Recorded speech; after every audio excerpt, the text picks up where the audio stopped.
नमस्कार साथियों, बहुत बहुत स्वागत है आपका अपने YouTube चैनल अमृत ज्ञान में। साथियों, आज का जो विषय है वो काफ़ी रोचक और ज्ञानवर्धक तो है ही, साथ ही काफ़ी गंभीर भी है। साथियों, विवाह जो कि हिंदू धर्म के प्रमुख 16 संस्कारों में से एक संस्कार होता है। युवा और युवतियां उम्र का एक ऐसा पड़ाव उनके जीवन में आता है जब वे अपने जीवन साथी को लेकर के बहुत उत्सुक रहते हैं और भविष्य के सुनहरे सपने भी देखते हैं। विवाह आजकल काफ़ी देरी से भी होते हुए देखे जाते हैं। आज के युवा और युवतियां अपने कैरियर को लेकर के काफ़ी जागरूक हो चुके हैं और विवाह वेल सेटल्ड होने के बाद ही करना पसंद कर रहे हैं, जिसमें कहीं कुछ भी गलत बात नहीं है, क्योंकि विवाह का चयन हमारा खुद का फैसला है। आजकल हम देख रहे हैं, आए दिन कभी न्यूज में तो कभी हमारे ही समाज में देखने में आया है कि डाइवोर्स यानी तलाक के मामले बहुत बढ़ते जा रहे हैं, जिसमें पति और पत्नी दोनों को ही या दोनों में से किसी एक को प्रताड़ित होते हुए देखा जाता है। विषय काफ़ी गंभीर है, तो सोचा क्यों ना इस विषय पर एक एपिसोड बना देना चाहिए। तो विषय तो गंभीर है ही, परंतु इसका एक उपाय भी है। और वो उपाय क्या है? तो ठीक से कुंडली मिलान करके ही विवाह संपन्न होना चाहिए। कई बार कुंडली में गुण तो ठीक ठाक मिल जाते हैं, परंतु फिर भी विवाह में बहुत दिक्कत आती है। तो फिर अब क्या समस्या हुई जब गुण मिल गए फिर भी विवाह में दिक्कत आ रही है? तो साथियों, यही तो सबसे बड़ी समस्या है कि सिर्फ गुण मिलान को ही विवाह करने का आधार बना देते हैं कई एस्ट्रोलॉजर्स, ज्योतिषी। सिर्फ गुण मिलान को ही बेस बना करके वो विवाह करने को हरी झंडी दे देते हैं। वे नवांश कुंडली, लग्न कुंडली में सप्तमेश की स्थिति को इग्नोर कर देते हैं। जैसे उदाहरण के तौर पर मैं एक चीज आपको समझाता हूं। गुण मिलान की जो पद्धति है उसमें वर्ण का मिलान, गर्ण का मिलान, भकूट का मिलान, योनि, नाड़ी, तारा इत्यादि सब चीजें हम लोग मिलान देखते हैं और उसी के आधार पर ही वो गुणों का जो स्कोर कार्ड है वो तैयार होता है। लेकिन अब मैं आपको इसको डीप में ले जाता हूं। राशियों के 4 वर्ण होते हैं। राशियों को 4 वर्णों में बांटा गया है, जैसे ब्राह्मण वर्ण, क्षत्रिय वर्ण, वैश्य वर्ण और शूद्र वर्ण। अब ब्राह्मण वर्ण में कौन सी राशियां आती हैं? तो कर्क राशि, वृश्चिक राशि और मीन राशि ये ब्राह्मण वर्ण में आती हैं। क्षत्रिय वर्ण में मेष राशि, सिंह राशि और धनु राशि आती है। वैश्य वर्ण में वृष राशि, कन्या राशि और मकर राशि आती है। और शूद्र वर्ण में मिथुन राशि, तुला राशि और कुंभ राशि आ जाती है। तो अब आप एक उदाहरण ले लीजिए कि ब्राह्मण वर्ण वाले का विवाह शूद्र वर्ण वाले से करा दें तो अब कैसा रिजल्ट आएगा। मान करके चलिए, एक हाइपोथेटिकल सिचुएशन है कि ब्राह्मण वर्ण वाले का विवाह शूद्र वर्ण वाले से करा दिया जाए तो रिजल्ट कैसे आएंगे? तो आप देखेंगे कि वे एक दूसरे को समझ ही नहीं पाएंगे। उन दोनों का ही जो सोच होगी बिल्कुल विपरीत होगी, अलग अलग होगी, जिससे कि वैचारिक मतभेद दोनों के बीच उत्पन्न होने की पूरी पूरी संभावना है और जो कहीं ना कहीं वैवाहिक रिश्तों को प्रभावित करेंगे। नाड़ी दोष जो कि स्वास्थ्य पर बुरा प्रभाव डाल सकता है यदि नाड़ी दोष उत्पन्न हो जाए। और एक उदाहरण दे दूं, जैसे कि देवता गण वाले का विवाह राक्षस गण वाले से करा दें तो अब बताइए झगड़ा होगा या नहीं होगा? दोनों का सोचने का नजरिया ही अलग है। दोनों झगड़ा करेंगे ही करेंगे। ये उनका मूल स्वभाव एक दूसरे के प्रति बन जाएगा। ये तो सिर्फ एक बेसिक लेवल हो गया गुण मिलान का। अब चलते हैं एडवांस लेवल पर और डीप में, जिसे कि हम बोलते हैं नवांश पत्रिका। जब भी हम कुंडली का मिलान करते हैं तो इसको हमें विशेष रूप से इसका मूल्यांकन कर लेना चाहिए, क्योंकि नवांश पत्रिका को हम बेसिकली जो यूज़ करते हैं वो विवाह देखने के मामले में ही करते हैं। वैसे नवांश पत्रकार के और भी कई यूजेज हैं, परंतु आज का जो विषय है वो विवाह के ऊपर है, तो इसको आज यहीं तक सीमित रखते हैं। तो आज नवांश पत्रिका की मदद से हम जानेंगे कि किस किस प्रकार से कौन कौन सी समस्याएं आ सकती हैं वर और वधू के जीवन में, और नवांश पत्रिका क्या है, इसका कैसे यूज किया जाता है। आइए इस पर हम थोड़ी सी चर्चा कर लेते हैं। तो साथियों, वैसे तो कुंडली मिलान में लग्न पत्रिका ही अहम भूमिका में आती है, और कुंडली की प्रिडिक्शन में भी लग्न पत्रिका जो है वो सबसे पहले लग्न पत्रिका ही आती है। परंतु जब हम विवाह को देखते हैं और कहीं हमें सप्तम भाव और सप्तमेश पीड़ित नजर आता है, तो जैसे कि आपने देखा होगा कि कभी किसी रोग का पता लगाना हो तो हम ब्लड टेस्ट कराते हैं, और ब्लड टेस्ट में भी उसका परीक्षण कैसे किया जाता है, तो माइक्रोस्कोप के द्वारा किया जाता है। तो इसको नवांश पत्रिका को आप एक तरीके से माइक्रोस्कोप समझ लीजिए अपनी लगन पत्रिका का। इसको सूक्ष्म रूप से यदि देखना हो तो हम इससे सर्टिफाई कर सकते हैं। जैसे लग्न पत्रिका में सप्तम भाव और सप्तमेश पीड़ित नजर आ रहे हों, ऐसा लग रहा हो कि भाई यहाँ पर सप्तमेश और सप्तम भाव पीड़ित है और ये शादी चल पाएगी कि नहीं चल पाएगी। इन दोनों की कुंडली के गुण तो मिलान हो गए हैं, परंतु ग्रहों का जो समीकरण बन रहा है वो उनके जीवन में बुरा इम्पैक्ट तो नहीं डाल देगा। लेकिन हम लग्न पत्रिका को देख करके पूरी तरीके से सर्टिफाई नहीं कर पा रहे हैं, तो अब उस लग्न पत्रिका को सर्टिफाई करेगी नवांश पत्रिका। ये मान लीजिए कि नवांश पत्रिका एक सर्टिफिकेट है किसी चीज की एश्योरिटी देने का। ठीक है, अब आप ज़्यादा समझ पाए होंगे मेरी बात को कि लग्न पत्रिका में यदि ऐसा दिख रहा है कि भाई इसके वैवाहिक जीवन में समस्या आ सकती हैं, और नवांश पत्रिका भी यदि वही बात करती है जो लग्न पत्रिका कर रही है, तो अब इसको सर्टिफिकेट मिल गया कि हाँ भाई अब प्रॉब्लम आएगी ही आएगी। तो आइए अब देख लेते हैं उदाहरण से। जैसे आपके समक्ष मैंने एक मिथुन लग्न की जन्म पत्रिका बना रखी है। यही इसे D1 चार्ट भी कहते हैं, लग्न पत्रिका भी कहते हैं, और इसको D9 चार्ट या नवांश पत्रिका भी कहते हैं। तो आइए समझ लेते हैं इसको। जैसे आपके समक्ष ये मिथुन लग्न की जन्म पत्रिका है, ठीक है। जैसा मैंने अपने कई वीडियोस में बताया है कि सप्तम भाव में पापी ग्रहों का आना अपने आप में वैवाहिक जीवन में एक कलेश का कारण बनता है, और उस पर भी मंगल के साथ में यहाँ पर राहु विराजमान है।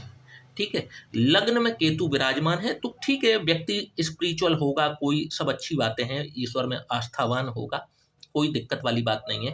परंतु यहाँ पर आप देखेंगे तो राहु के साथ में मंगल विराजमान हो गए, जो कि अपने आप में एक अंगारक दोष तो लगता ही है, और यहाँ पर मंगल का जो मंगल दोष है उसको राहु 4 गुना ज्यादा एम्पलीफाई कर देंगे, बढ़ा देंगे।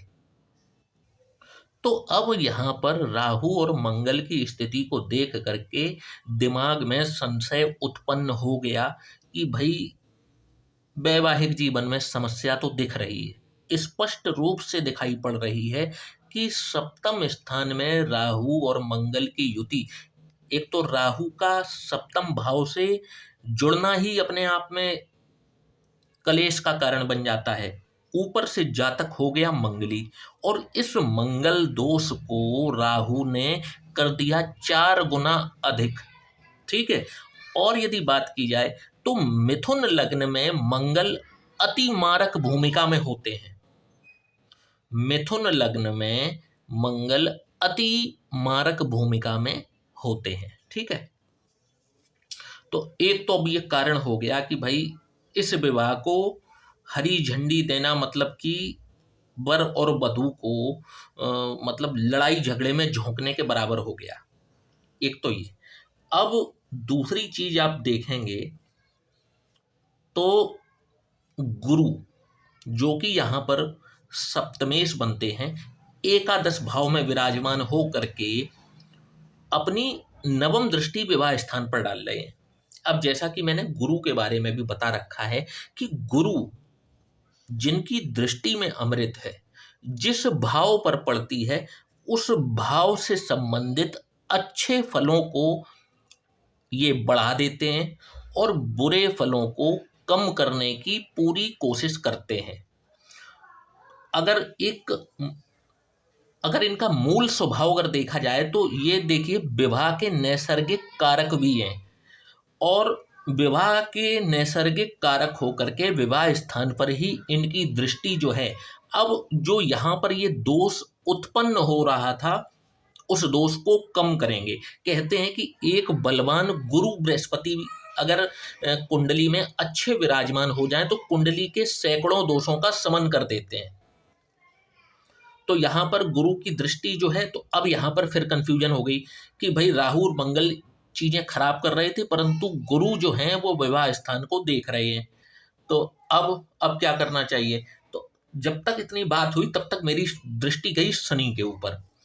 शनि जो कि 10वें स्थान पर बैठे हैं और अपनी 10वीं दृष्टि विवाह स्थान पर ही डाल रहे हैं। अब शनिदेव की 10वीं दृष्टि जब विवाह स्थान पर पड़ेगी, एक तो विवाह ही इनका डिले से होगा। कई मामलों में, ज्यादातर मामलों में ऐसा देखा जाता है, जब तक कि सप्तमेश बहुत बलवान ना हो, लग्नेश बहुत बलवान ना हो, और शनि यदि बलवान होकर के 10वें भाव में बैठे हैं, तो ये विवाह में निश्चित तौर पर डिले कराते हुए देखे जाते हैं। तो एक तो शनिदेव की दृष्टि पड़ी विवाह स्थान पर, राहु मंगल के ऊपर दृष्टि पड़ रही है, और राहु मंगल यहाँ पर विराजमान हैं। तो इस प्रकार से ये देखने में आ रहा है कि इस व्यक्ति का जो वैवाहिक जीवन है वो समस्याओं से घिरा हुआ रहेगा। ठीक है, इनका जो वैवाहिक जीवन है वो समस्याओं से घिरा हुआ निश्चित तौर पर रहेगा। अब बात करते हैं कि क्या इनका तलाक भी हो जाएगा यदि आप अपने पुत्र का या पुत्री का विवाह कराना चाह रहे हैं, और ऐसी किसी की कुंडली आपके समक्ष आती है, तो क्या आप उससे विवाह कराना पसंद करेंगे? अब इसका सूक्ष्म रूप से इसका विवेचन जरूरी है। तो अब हम दृष्टिपात करते हैं नवांश पत्रिका के ऊपर। तो जब नवांश पत्रिका पर हमारी दृष्टि जा रही है तो देखेंगे कि गुरु और बुध जो कि नैसर्गिक शुभ ग्रह होते हैं, लग्न में बैठ करके विवाह स्थान को देख रहे हैं। तो अब यहाँ पर एक पॉजिटिव न्यूज ये है कि गुरु लग्न पत्रिका में भी विवाह को बचाते हुए नजर आए, और नवांश पत्रिका में भी गुरु विवाह स्थान पर दृष्टि डाल करके विवाह स्थान को बचाते हुए नजर आ रहे हैं। ठीक है, एक चीज तो यहाँ पर सर्टिफिकेट ये मिल रहा है कि गुरु पूरी ताकत लगा रहे हैं कि इस व्यक्ति का डाइवोर्स तो नहीं होने देंगे। दूसरी चीज, बुध भी अपनी 7वीं दृष्टि विवाह स्थान पर डाल रहे हैं, और बुध जो है, बुध की खासियत होती है जिस ग्रह के साथ होते हैं ये उसी के जैसे फल देना शुरू कर देते हैं। तो बुध भी सौम्य ग्रह होते हैं, तो इनकी दृष्टि भी विवाह स्थान पर अच्छी ही है। ठीक है, इसके बाद में शुक्र जो अगेन विवाह और प्रेम के ही कारक हैं, वो 7वें स्थान पर ही विराजमान हैं। तो अब ये तीसरी पॉजिटिव न्यूज कि यहाँ पर गुरु बुध और शुक्र जो हैं ये विवाह स्थान को मजबूत बना रहे हैं। कहीं ना कहीं ये इंडिकेशन दिखा रहे हैं कि भाई लग्न पत्रिका में राहु और मंगल की युति लड़ाई झगड़ा तो दिखा रही है और शनि डिले भी दिखा रहे हैं, परंतु यहाँ पर अन्य ग्रह जो हैं जैसे गुरु शुक्र और बुध ये विवाह को बचाते हुए भी नजर आ रहे हैं। तो अब हम एक कंक्लूजन पर तो पहुंच गए कि इस व्यक्ति से विवाह यदि किसी का होता है, चाहे ये जातक हो या जातिका हो, विवाह होता है तो लड़ाई झगड़े तो शादी में देखने को मिल सकते हैं, विवाह में देखने को मिल सकते हैं, परंतु ये कंडीशन डाइवोर्स की तरफ नहीं जाएगी। यहाँ पर तलाक नहीं होगा क्योंकि अन्य ग्रह का सपोर्ट है इस कुंडली में। अब क्योंकि ये सिर्फ एक ही व्यक्ति की कुंडली है, चाहे ये लड़की हो चाहे ये लड़का हो। अब जब इसका विवाह कहीं तय करेंगे तो सामने वाले जातक या जातिका की कुंडली का भी विश्लेषण हम इसी प्रकार से करेंगे। जैसे कि इसकी लग्न पत्रिका में सप्तम स्थान थोड़ा बहुत पीड़ित नजर आ रहा है, परंतु नवांश में चीजें ठीक दिख रही हैं। तो अब सामने वाले की कुंडली जो इससे रिश्ते के लिए आया है, यदि उसकी लग्न पत्रिका नवांश पत्रिका मजबूती के साथ में है तो हम चीज़ें कंसीडर कर सकते हैं, विवाह कर सकते हैं, कोई समस्या नहीं आएगी। एक तो इनको नवांश में सपोर्ट मिल रहा है, दूसरी चीज़ अगर सामने वाले की कुंडली मजबूत है, उसके में डाइवोर्स का किसी प्रकार से कोई योग नहीं है, तो विवाह किया जा सकता है, सब्जेक्ट टू अदर कंडीशंस, जैसे कि इनके गुणों का मिलान, जैसे जो मैंने अभी पहले बताया था कि गण का मिलान, वर्ण का मिलान, वो सब चीज़ें भी अहम भूमिका में होंगी। क्योंकि अगर गण में ही दिक्कत आ जाएगी, वर्ण में ही दिक्कत आ जाएगी, तो वैचारिक मतभेद जो हैं वो कब झगड़े का रूप ले लेंगे वो पता नहीं चलता। ठीक है, तो इस प्रकार से कुछ आज हमने जो चर्चा की है वो नवांश कुंडली के ऊपर की है, D9 चार्ट के ऊपर की है, कि कैसे हम इसका सर्टिफिकेट लेते हैं। लगन पत्रिका में यदि हमें समझ में नहीं आता वैवाहिक स्थिति का, तो नवांश पत्रिका का सपोर्ट हम किस प्रकार से ले सकते हैं। आशा करता हूँ कि आज का ये वीडियो आपको पसंद आया होगा, तो वीडियो को लाइक और चैनल को सब्सक्राइब करना बिल्कुल भी ना भूलिएगा। और यदि आप भी अपनी कुंडली का विश्लेषण करवाना चाहते हैं तो नीचे दिए हुए इस व्हाट्सएप नंबर पर आप हमसे संपर्क कर सकते हैं। जय श्री राम।